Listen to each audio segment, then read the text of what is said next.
আমার নবী এক সাহাবীর ঘরে এসেছেন। ঘরে এসে আমার নবী বললেন, আসসালামু আলাইকুম ওয়া রাহমাতুল্লাহি ওয়া বারাকাতুহু। সাহাবী একেবারে ঘরের দরজার পেছনে দাঁড়ানো। উনি সালাম শুনেছেন, জবাবও দিয়েছেন আস্তে করে, ওয়া আলাইকাস সালাম ইয়া রাসূলুল্লাহ।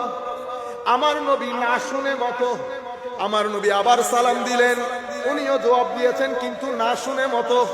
আবার সালাম দিলেন, উনিও সালামের জবাব দিয়েছেন কিন্তু না শুনে মতো। উনি জানেন সালামের জবাব না পেলে আমার নবী অন্তত 3 বার সালাম দেবেন। সালাম দেওয়ার পরে আমার নবী চলে আসছেন। চলে আসার সময় ওই সাহাবী আমার নবীর পেছনে ছুটতে থাকে, ইয়া রাসূলুল্লাহ ইয়া রাসূলুল্লাহ।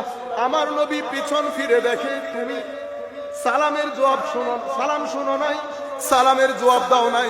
হুজুর সালাম শুনেছি, সালামের জবাবও দিয়েছি, আমি তো শুনি নাই।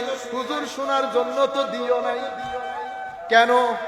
ইয়া রাসূলুল্লাহ, আমি জানি আপনি সালামের জবাব না পেলে 3 বার সালাম দেবেন। আমি অত বেকুব না, আপনাকে সালামের জবাব শুনিয়ে আপনার 2 সালাম থেকে আমি নিজেকে বঞ্চিত করব এমন বেকুব আমি না। আমি জানি আমার ঘরে কে এসেছে, আমি জানি আমার ঘরে কে এসেছে, কে আমাকে সালাম দিচ্ছে।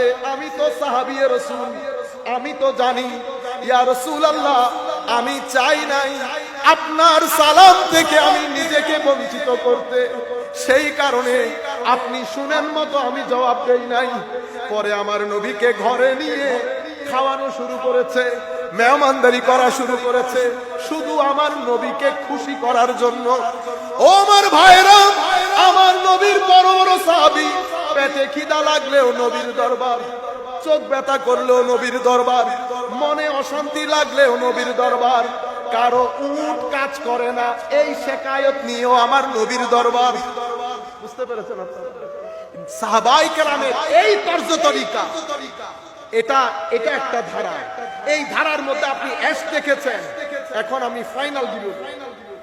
হুদাইবিয়ার প্রান্তর, কাফেররা নজর রেখেছে মুসলমানরা কি করবে কি করবে না। এক কাফেরকে পাঠানো হয়েছে, পরে উনি ইসলাম কবুল করেছেন। উনি মক্কার রাজ দরবারে ফেরত গিয়ে সবাইকে ডেকেছে, তো দেখো মুসলমানরা যুদ্ধ করবে না, আমি মুসলমানদের নবীকে চিনি, তারা যুদ্ধ করার প্রস্তুতি নিয়ে এখানে আসে নাই, তারা নিরেট উমরা করতে এসেছে।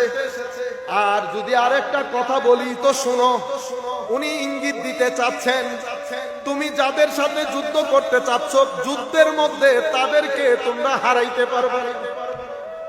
তারা কিছু নিয়ে আসলেও না, তারা কিছু না নিয়ে আসলেও না, কারণ যিনি পরিচালনা করবেন যুদ্ধ তিনি ইমামুল মুরসালিন। ইতপূর্বে বদরও দেখেছি, ওহুদও দেখেছি, যুদ্ধ এরা করে না, এদের পেছনে কোন শক্তি আছে যারা যুদ্ধ করে। সুতরাং তোমরা যুদ্ধের মধ্যে যাইবা না, যুদ্ধে তোমরা এটা মনে করিও না মুসলমানদের হাতে অস্ত্র নাই। মুসলমানরা অস্ত্র নিয়ে শুধু যুদ্ধ করে না, মুসলমানের একটা শক্তি সিনায়, আর একটা শক্তি অস্ত্রে। অস্ত্র দিয়ে একবার মারলে সিনা দিয়ে 10 বার মারে, সিনা দিয়ে 10 বার মারে। ও আমার মক্কার কাফেররা শোনো, আল্লাহর ইজ্জতের কসম করে বলছি, এমন দৃশ্য আমি পৃথিবীর কোথাও দেখি নাই। সরকারি কাজে তোমরাই আমাদেরকে পাঠিয়েছো, কখনো কাইসার কখনো কিসরা।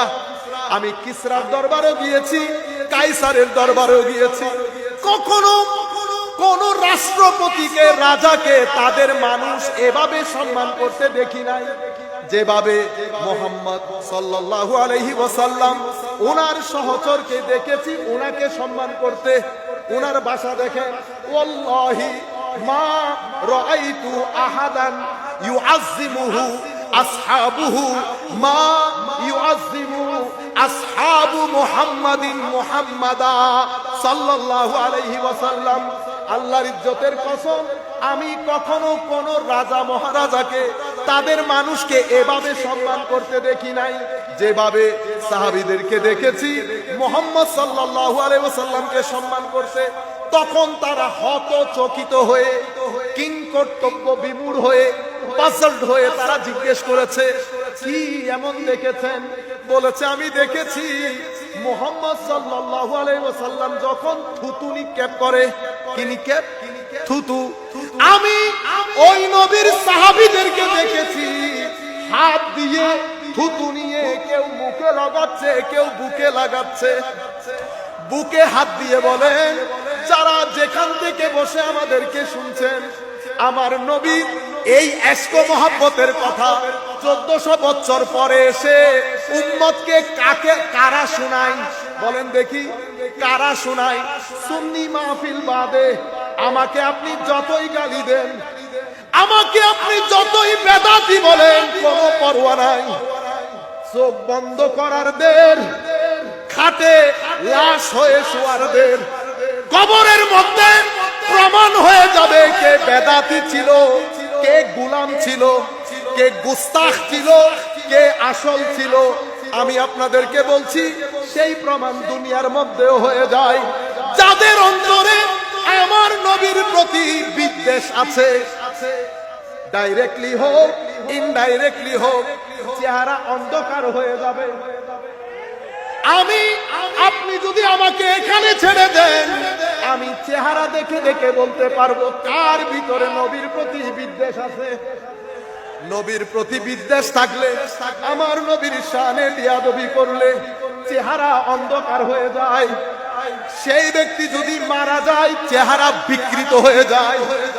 আর আমাদের মুরব্বীরা যারা কোনো বড় আমলদার ছিল না, মারা গেলে দেখবেন চেহারা আরো উজ্জ্বল হয়।